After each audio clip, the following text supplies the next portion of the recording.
Hello everyone, welcome to Gini Study Watch. आज हम पढ़ने जा रहे हैं क्लास 8 का 3rd चैप्टर साइंस का कोल एंड पेट्रोलियम के नोट्स। इसमें फर्स्ट है inexhaustible natural resources. The resources are present in unlimited quantity in nature and are not likely to be exhausted by human activity. Example, sunlight and air. आपने देखा होगा जो ऐसे resources जो हमारे नेचर में अनलिमिटेड अमाउंट में पाए जाते हैं और ह्यूमन कितने भी उसको यूज कर ले परंतु वो खत्म नहीं होते हैं। एक बार हमारी अर्थ के अंदर आ जाते हैं तो वापस नहीं उतनी ही क्वांटिटी में क्या होता है रहते हैं।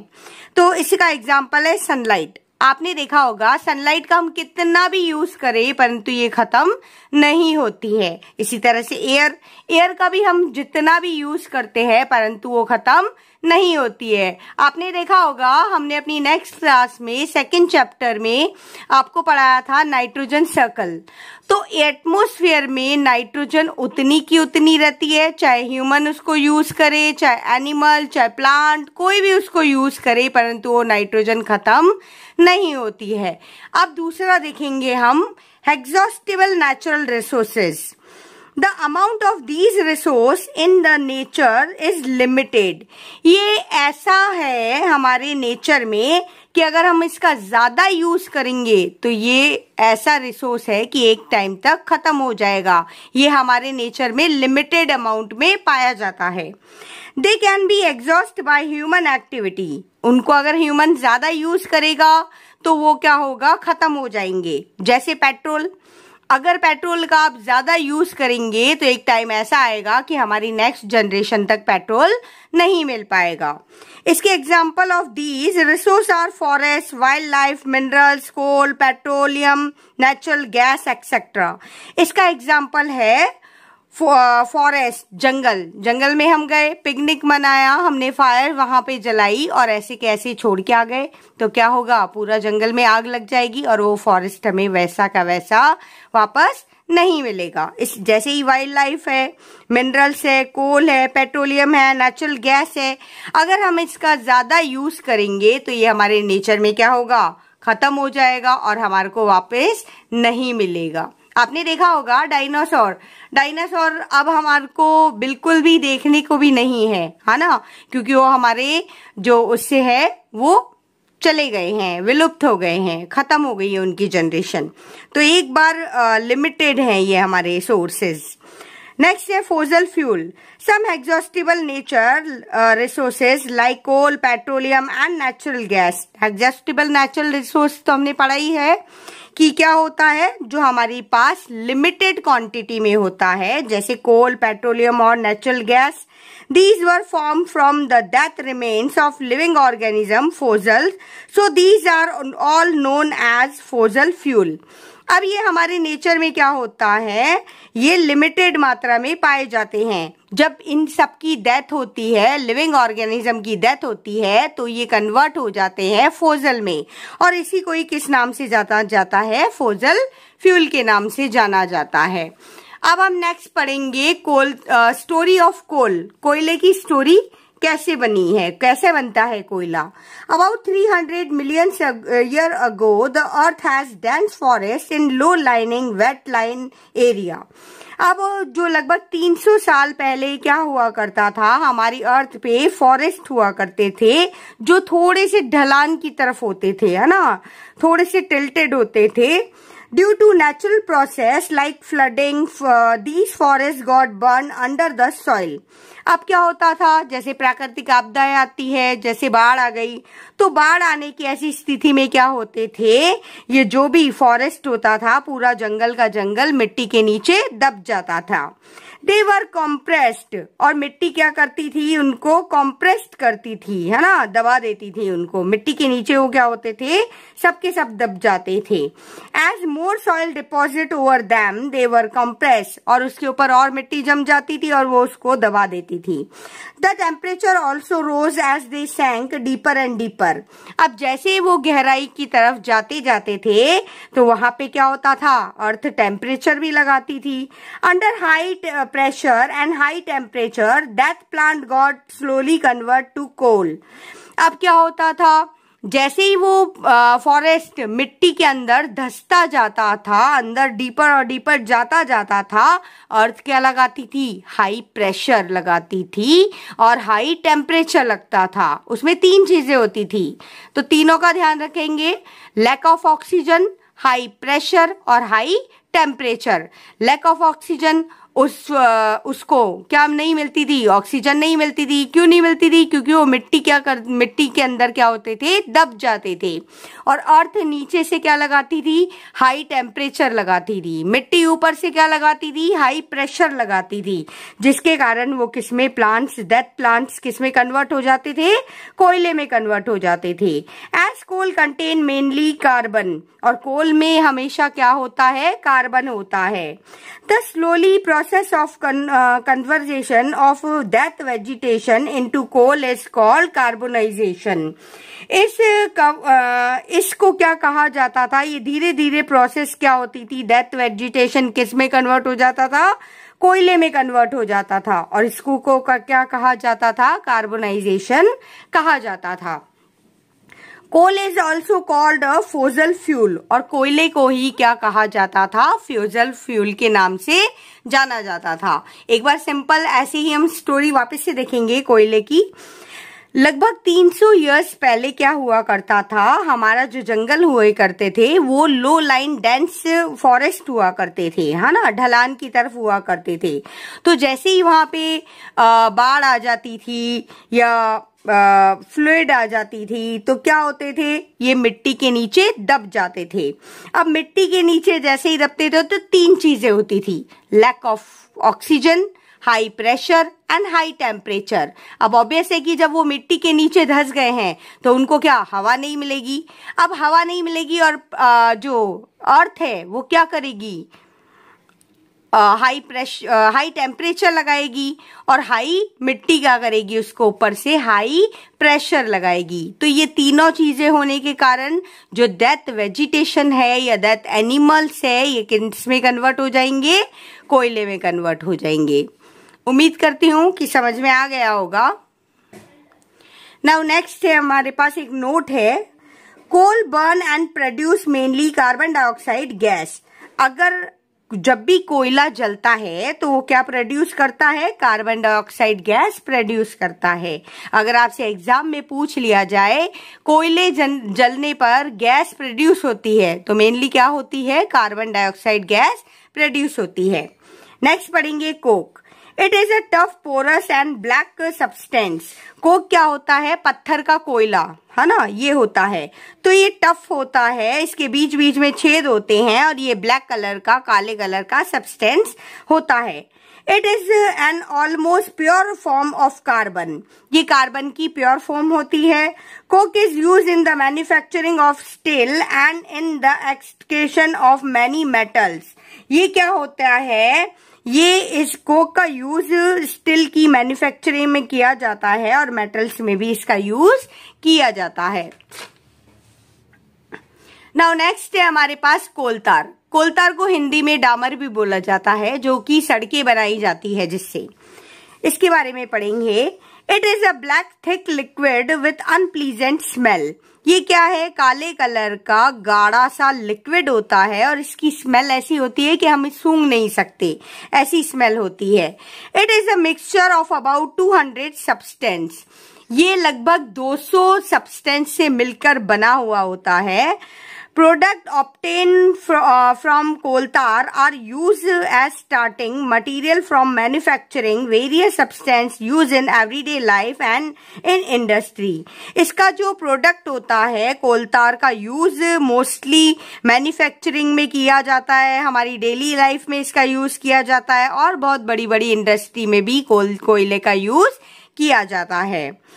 लाइक सिंथेटिक डाइज, डाइस बनाने में भी इसका यूज किया जाता है, ड्रग्स बनाने में इसका यूज किया जाता है, एक्सप्लोसिव मतलब होता है पटाखे, पटाखे में भी कोल तार का यूज किया जाता है, जो हम परफ्यूम्स लगाते हैं उनमें भी इसका यूज किया जाता है, plastic, paints, photographic material, roofing material, जो छत का जो मटेरियल बनाया जाता है उसमें भी कोल तार का यूज किया जाता है, और वो लगभग बहुत सारी चीजों में इसका यूज किया जाता है। Interestingly, naphthalene ball use to repel moth and other insect are also obtained from coal tar. इसी तरह से नेप्थलीन जो बॉल होती है, आपने देखा होगा कपूर की गोलियां, है ना, तो वो माँ आपकी मम्मी क्या करती है, ऊनी कपड़ों में रखती हैं ताकि वहां पे कीड़े मकोड़े नहीं आए और वहां पे उनको नुकसान नहीं पहुंचाए। तो ये क्या होता है, ये भी कोल तार की बनी होती है। नाउ नोट पढ़ेंगे हम। Bitumen, a petroleum product, is used in place of coal tar for melting the roads। अब बिट्यूमिन का इसमें यूज किया जाता है। बिट्यूमिन क्या होती है ना, आजकल सड़कें बनाने के लिए बिट्यूमिन का यूज किया जाता है, ना कि डामर का यूज किया जाता है। डामर का यूज इसलिए नहीं किया जाता क्योंकि डामर क्या होती है, बहुत ज्यादा गर्म हो जाती है। गर्मियों के मौसम में क्या होता है कि सूरज की तेज रोशनी जब सड़कों पे पड़ती है तो डामर क्या हो जाती है, बहुत ज्यादा तेज गर्म हो जाती है, जिसके कारण क्या होता है, टायर जो बड़ी बड़ी व्हीकल्स होते हैं, बड़े बड़े ऑटोमोबाइल्स होते हैं, उनके टायर्स फट जाते हैं। तो इसकी जगह पे, कोल तार की जगह पे आजकल किस रोड बनाने में बिट्यूमिन का यूज किया जाता है। ये आपके पीछे क्वेश्चन आया हुआ है कि सड़क बनाने के लिए किसका यूज किया जाता है नाउ डेज, तो हम आजकल के दिनों में बिट्यूमिन का यूज करते हैं कोल तार की जगह। Coal gas. Coal gas is obtained during the process of coal to get coke. जो कोयला कोक कोयले से बनता है, और जब कोक को निकाला जाता है तो उसी प्रोसेस में गैस निकलती है, उसे कोल गैस कहते हैं। It is used as a fuel in many industry situated near the coal processing plant. और जब यहाँ पे कोल प्लांट होता है ना, और उसके आसपास में जो इंडस्ट्री होती है उसमें इसी फ्यूल का यूज किया जाता है। Coal gas was used for street lighting for first time in London 1810। Coal gas का यूज पहली बार स्ट्रीट लाइटनिंग में हुआ था, वो भी लंदन में 1810 के अंदर। And in New York around 1820। उसके बाद 1810 में लंदन में हुआ था स्ट्रीट लाइट के रूप में, और फिर उसके बाद 1820 में न्यूयॉर्क में भी इसका यूज हुआ था as a street light. Nowadays it is used as a source of heat rather than light। परंतु आजकल के दिनों में इसका यूज हीट के रूप में लिया जाता है, लाइट के रूप में कम लिया जाता है। नाउ नेक्स्ट आता है पेट्रोलियम। जैसे हमने कोयले की स्टोरी पढ़ी थी, वैसे ही पेट्रोल की स्टोरी पढ़ेंगे। Petroleum was found from organism living in the sea. Petroleum, जैसे हमने कोक की स्टोरी पढ़ी थी वैसे ही हम पेट्रोलियम की स्टोरी भी पढ़ेंगे। Petroleum was found from organism living in the sea. अब पेट्रोल कैसे बनता है, जो समुद्र में लिविंग ऑर्गेनिज्म होता है वहीं से पेट्रोल भी बनता है। As these organism die their body settle at the bottom of a sea and got converted with layer of sand and clay. अब इसमें क्या होता है, जो भी ऑर्गेनिज्म होते हैं, समुद्र में रहने वाले जीव जंतु होते हैं, जब वो मर जाते हैं तो वो क्या होता है, समुद्र के नीचे बैठ जाते हैं, और उस पे क्या होती है, मिट्टी और क्ले क्या होती है, डिपॉजिट हो जाती है, उसके ऊपर चढ़ जाती है। ओवर मिलियंस ऑफ ईयर्स सब absence of air, high temperature, high pressure transformed the death organism into petroleum and natural gas. अब लगभग बहुत सालों, मिलियंस ईयर्स के बाद क्या होता है, इसमें भी तीन चीजें होती है, high pressure, high temperature and lack of oxygen. अब ये जैसे ही अर्थ क्या करती है, हाई टेम्परेचर लगाती है ना, कोई चीज है उसमें टेम्परेचर लगेगा तो ऑब्वियस है कि वो जलेगी, और उसमें जो मिट्टी होती है वो उसको कंप्रेस करती है, हाई प्रेशर लगाती है, उसको दबाती है ना, और उसको ऑक्सीजन नहीं मिलेगी तो ऑब्वियस है कि वो फ्यूल में बदल जाएगा। तो ये किसमें कन्वर्ट हो जाता है, जो दैट ऑर्गेनिज्म है पेट्रोलियम या फिर नेचुरल गैस में कन्वर्ट हो जाता है। वो तो हुआ था फॉरेस्ट में कोयला, और यहाँ पे जो पेट्रोलियम बनता है लिक्विड फॉर्म में वो कहाँ होता है, समुद्र में होता है। चलिए नेक्स्ट हम पढ़ेंगे रिफाइनिंग ऑफ पेट्रोलियम। अब पेट्रोलियम की रिफाइनिंग क्या होती है देखेंगे। Petroleum is a dark oily liquid. Petroleum क्या होता है, डार्क कलर का ऑयली लिक्विड होता है। It has unpleasant occur order. ये क्या होती है, इसमें जो स्मेल होती है वो इतनी गंदी होती है कि हम उसको सूंघ नहीं सकते हैं। It is a mixture of various constituents such as petroleum, gas, petrol, diesel, lubricating oil, paraffin, wax, etc. अब ये क्या होता है, इसमें बहुत सारे मिक्सचर होते हैं। पेट्रोलियम अगर आपके पूछ लिया जाए कि पेट्रोलियम में क्या क्या आता है, तो पेट्रोलियम में क्या आता है, गैस आती है, पेट्रोल आता है, डीजल आता है, lubricating ऑयल और पैराफिन वैक्स आती है ना। ये हर बार पूछा जाता है, give the example of petroleum. तो पेट्रोलियम में क्या क्या आता है, gas, petrol, diesel, lubricating oil and paraffin wax. The process of separating the various constituents of petroleum is known as refining. अब ये एक ऐसी प्रोसेस है जिसमें सब चीजों को अलग किया जाता है ना। पेट्रोल को अलग किया जाता है, डीजल को अलग किया जाता है, गैस को अलग किया जाता है, ऑयल को अलग किया जाता है, पैराफिन वैक्स को अलग किया जाता है, और ये सब कहाँ होते हैं, रिफाइनरीज में होती है। तो इनको सेपरेट करना क्या कहलाता है, रिफाइनिंग कहलाता है। नाउ नेक्स्ट आ जाते हैं हम नेचुरल गैस। अब ये नेचुरल गैस क्या होती है देखेंगे। Natural gas is a very important fossil fuel because it is easy to transport through pipes. अब जो ये नेचुरल गैस होती है ये बहुत ज्यादा एक इम्पॉर्टेंट फॉसिल फ्यूल होता है जो पाइपलाइन के थ्रू क्या किया जाता है, घरों घरों में भेजा जाता है। Natural gas is stored under high pressure as compressed natural gas CNG।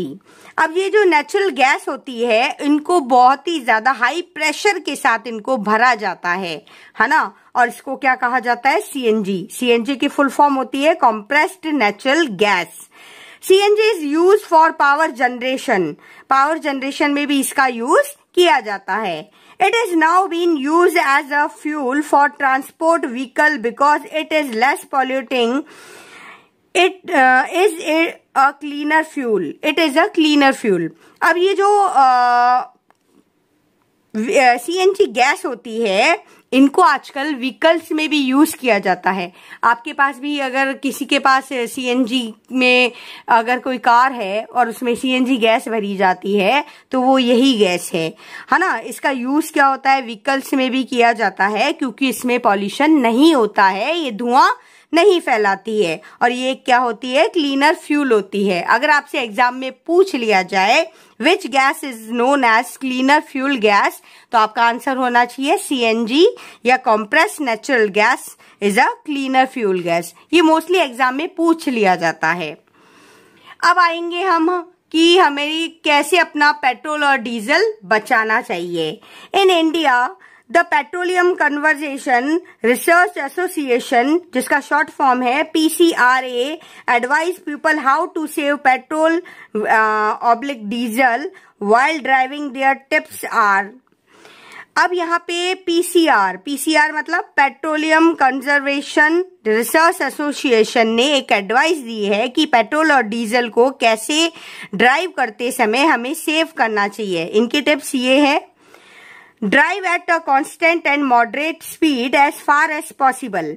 हमें हमेशा एक मॉडरेट स्पीड पे ही क्या करना चाहिए, गाड़ी चलानी चाहिए। मान लो आप 35 की स्पीड पे गाड़ी चला रहे हैं तो 35 की स्पीड पे ही आपको गाड़ी चलानी चाहिए। अगर आप 25 की स्पीड पे गाड़ी चलाते हैं तो आप 25 की स्पीड पे ही गाड़ी चलाएंगे। तो इससे क्या होगा, हमारा पेट्रोल या डीजल कम खर्च होगा। Switch off the engine at traffic light और at a place where you have to wait. आपको क्या करना है, स्विच ऑफ कर देना है इंजन को, या जब भी ट्रैफिक लाइट जलती है या फिर आप किसी के लिए वेट करते हैं तो आपको क्या करना है, स्विच ऑफ कर देना है। Ensure correct tyre pressure. आपके टायर में जो हवा है वो एग्जैक्टली होनी चाहिए। अगर वो कम होगी तो क्या होगा कि आपको ज्यादा स्पीड लगानी पड़ेगी। ज्यादा स्पीड लगाएंगे तो हमारा पेट्रोल उतना ही ज्यादा खर्च होगा। Ensure regular maintenance of the vehicle. आपको किस बात का ध्यान रखना चाहिए कि आपकी गाड़ी को रेगुलर क्या करना चाहिए, आपको मेंटेन करना चाहिए। ठीक है, चलिए अब नेक्स्ट आते हैं हम various constituent of petroleum and there uses. अब पेट्रोलियम के क्या क्या कौन कौन से हैं और इसका क्या क्या यूज है ये देखेंगे। कॉन्स्टिट्यूएंट ऑफ पेट्रोलियम और इसके uses. Petroleum gas in liquid form LPG. Petroleum gas क्या होती है, लिक्विड फॉर्म में होती है, जिसको हम किस नाम से जानते हैं, एलपीजी के नाम से, liquefied petroleum gas. Fuel for home and industry. LPG का यूज कहाँ किया जाता है, ऑब्वियसली कि हमारे घरों में यूज का एलपीजी सिलेंडर में आती है और इंडस्ट्री में भी इसका यूज किया जाता है। नेक्स्ट है पेट्रोल। मोटर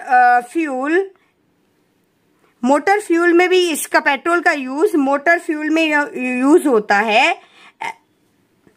एविएशन फ्यूल, विमानतर में भी इसका यूज होता है। सॉल्वेंट ऑफ ड्राई क्लीन में भी इसका यूज किया जाता है। नाउ नेक्स्ट है केरोसिन।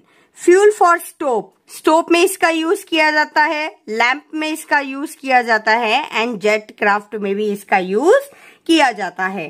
नेक्स्ट है diesel. For heavy motor vehicles electric generator. अब डीजल का यूज हैवी मोटर व्हीकल्स में, जो ट्रक होते हैं और इनमें इसका यूज किया जाता है, भारी वाहन में इसका यूज किया जाता है और इलेक्ट्रिकल जनरेटर में भी इसका यूज किया जाता है। लुब्रिकेंट ऑयल, लुब्रिकेंट ऑयल क्या होता है। अब मैं जब पहले मेरे टाइम में जब मैं कॉलेज जाया करती थी तो मेरे पास व्हीकल थी, तो मैं पेट्रोल भरवाती थी उसमें 1 लीटर, है ना। तो जैसे 1 लीटर भरवाती थी तो मैं उसमें उनसे पाउच एक सैशे मांगती थी कि वो सैशे इसमें डाल दो। तो वो होता है लुब्रिकेंट ऑयल, जो आपको इंजन को या कोई पार्ट को घिसने से क्या होता है, बचाता है। तो पेट्रोल के साथ एक पाउच सैशे आता है, उसको डालने से वो होता है, जो सैशे होता है वो होता है लुब्रिकेंट ऑयल। अब नेक्स्ट है पैराफिन वैक्स।